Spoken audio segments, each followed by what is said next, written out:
This French Connections will take you through the most central of Paris's arrondissements, the first. Le premier, as it's known in French, is packed with bucket list attractions like the Mona Lisa at the Louvre or Monet's water lilies at the Orangerie. But in this show, we'll take you through some of the hidden gems of the first: a haunted medieval castle, the world's oldest active theater company, and the best hot chocolate shop in Paris. Join us as we discover the first of the capital's 20 arrondissements.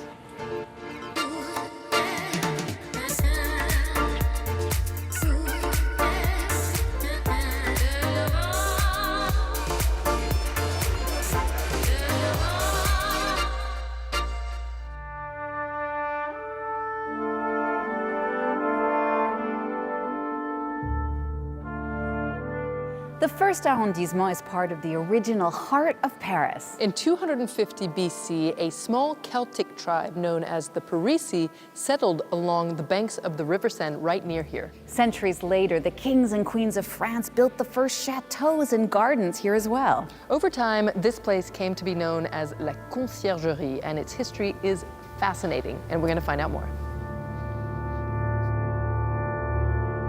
Anne-Sylvie, bonjour. Bonjour. You're a tour guide here at the Conciergerie. Tell us about this place. What's the history? Oh, it's a very long history, as it dates back from the antiquity. And then the Latin were theoretically the first one to have built such a palatium, the ancestor of this palace, present palace, during the 4th century after Jesus Christ. And then it turned to be a Frank palace when Clovis I invested the place and died here. So that's what it became, a seat of power for French kings. Exactly, it was the kings of the Franks. And then this place turned to be his political capital. So here we are in the Conciergerie, in the kitchens of the Conciergerie. Yes, exactly. Tell us a bit about this place and what life was like back then. It is in this place, in this palace, that was invented probably what we call the high gastronomy and the tradition of the French banquet and the French feast, with high-quality ingredients and values. Many centuries later, this palace became a prison during the Revolution. It was not during the Revolution, to be honest. It was during the 100-year war, because Charles V of France had to face many difficulties between the war with British Army, and then on the other hand, the civilian war. Here in France, the civil war was huge and brutal at the time, and then he considered thereafter that this place was not secure enough. That's why he moved to the Louvre, the famous palace of the Louvre. Oh, yeah.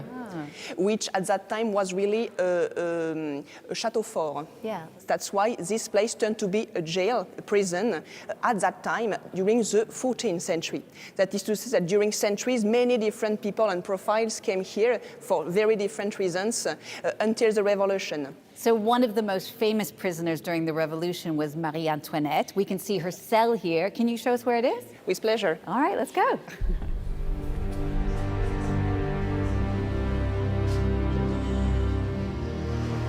Here we are in the very place where Marie Antoinette was set during the French Revolution, and in this little part of the Revolution commonly called the Terror. In this cell she was alone as a prisoner, but she had 2 guards looking at her in all circumstances, only separated by a little screen. Why? Because 2 different times, some people had tried to make her escape from this place. So tell us about the day she died. Yes, it was on October the 16th, 1793, and it was a difficult thing for her because there were many people in Paris coming from different regions of France included, and many guards and soldiers too to veil on her before she was driven to the guillotine in the place of the Concorde, not far from here, and she had to travel for more than 1 hour because of the people over there in the streets of Paris. Because it's not that far from here, it's about a 15-minute walk usually. Yes, exactly. And it took an hour because there was such a crowd of people to witness her execution. Exactly. So Marie Antoinette wasn't the only prisoner held, obviously, in the Conciergerie. You're going to show us where some of the others were held as well. Of course.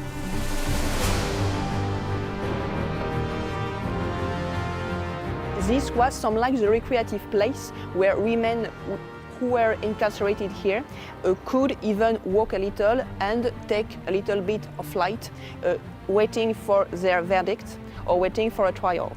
There are some monarchies, but the majority of prisoners and victims of the famous Tribunal Révolutionnaire were revolutionary women. For example, Charlotte Corday. Charlotte Corday was a revolutionary woman, just like Lucille Desmoulins or Manon Roland. So this prison is part of a much bigger complex here. What else can we find in this conciergerie space? Nowadays, we still have a justice court here. The majority of the building is held by the Ministry of Justice today. Only this part is open to public as a museum and for visits. And also in this complex is a very famous chapel called the Sainte-Chapelle with beautiful stained glass windows. Of course, this dates from Louis IX or Saint Louis, and it was symbolically the place where many relics were placed for the King of France and for the kingdom. Well, Anne, thank you so much for taking us on a tour of the Conciergerie. My pleasure. Thank you.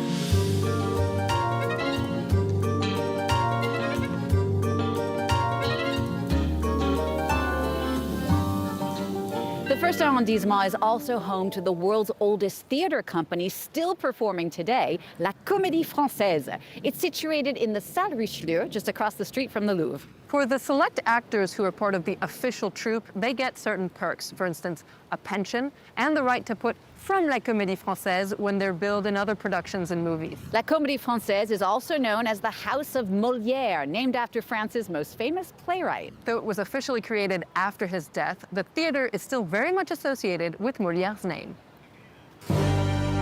In August 1680, the world of French theater changed forever. The Sun King, Louis XIV, ordered two rival Parisian theaters to join together, creating the royal theater troupe La Comédie-Française. One of those troupes had been created by a young actor turned playwright from Paris, Molière. His comedy classics like Tartuffe, The Miser, and The Misanthrope were the first to skewer his contemporaries and all the absurdities of their ways. Widely regarded as one of the greatest writers in the world, his influence is such that the French language is often referred to as the language of Molière. Molière famously died from tuberculosis just hours after performing on stage in his play Le Malade Imaginaire, The Imaginary Invalid. Centuries after his death, Molière's plays are still regularly performed at the Comédie-Française. At the time of Molière, deciding to become an actor meant excommunication from the Catholic Church. These days, the profession is much more prestigious, especially for actors from the Comédie-Française. Famous alumni include Jeanne Moreau and Isabelle Adjani, among other stars. Meanwhile, the most prestigious National Theatre Award in France, recognizing achievement in French theatre each year, is called Les Molières.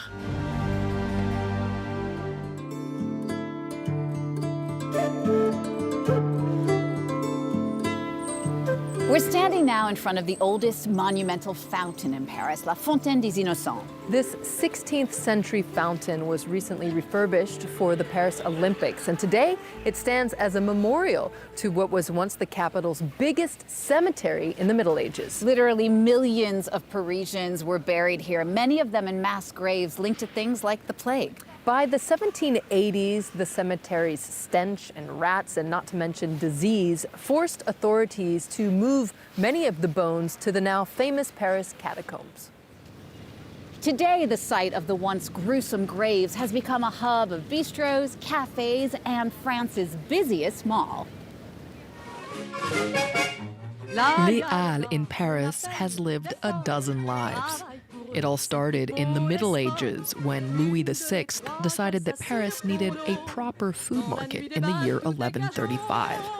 For over 800 years, this is where Parisians came to buy their meat, fish, vegetables, and whatever else the countryside had to offer. Alors Charlotte, tu veux du pissenlit aujourd'hui? André, tu mets 120 kilos au lieu de 100 kilos. By the 19th century, it had exploded into a sprawling maze of iron and glass pavilions. Raucous and rowdy, it was dubbed the Belly of Paris by novelist Émile Zola. Les Halles wasn't just a market, it was a way of life. The surrounding streets teemed with cafes, workshops, and characters straight out of a novel. Alors moi je dis au gars, qu'est-ce que tu peux être con quand même d'avoir mis ça comme ça? Ça y est, elle a lâché le mot. C'est vrai! By the 1960s, the market's charm was lost in a haze of traffic congestion, hygiene concerns, and complaints from fed-up Parisians. The solution? Move everything to a bigger, cleaner site just outside the city called Rungis. Nous sommes tout à fait pour le transfert des halles. Pour la bonne raison, c'est que d'abord, nous n'avons pas de place pour travailler. Et deuxièmement, nous travaillons dans des conditions d'hygiène qui sont tout à fait hors de pair de notre métier. Les Halles Paris was left with a massive hole in the ground, literally. When the food market left in 1969, Paris had big ideas for the space left behind. But reinvention took a few tries. The first attempt in the 1970s was a concrete-heavy underground shopping center, le Forum des Halles. By the 2000s, it was clear another makeover was needed. The revamped Forum des Halles was completed in 2016. It houses an underground labyrinth of shops, restaurants, and the busiest transit hub in the city. Above it, La Canopée, a futuristic glass wave designed to bring in light and give the neighborhood a fresh identity, right where the heart of old Paris used to beat the loudest.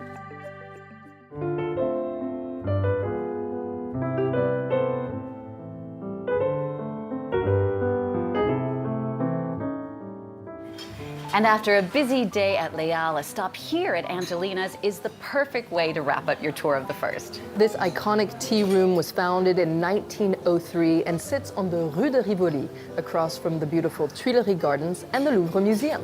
Angelina's has been a favorite of the Parisian elite for decades. Marcel Proust was a regular here, as was Coco Chanel, who had her studio just around the corner. There's almost always a line to get in to see its elegant Belle Époque décor and get a taste of some of its iconic desserts, like the Mont Blanc. But Angelina's is perhaps most famous for its hot chocolate, which is basically like a melted chocolate bar with real whipped cream. It's decadent and delicious and the perfect Parisian treat. And we get to taste it right now. Before we go, though, thank you so much for joining us on this tour of the first arrondissement, and we'll see you soon for another discovery of another neighborhood of Paris.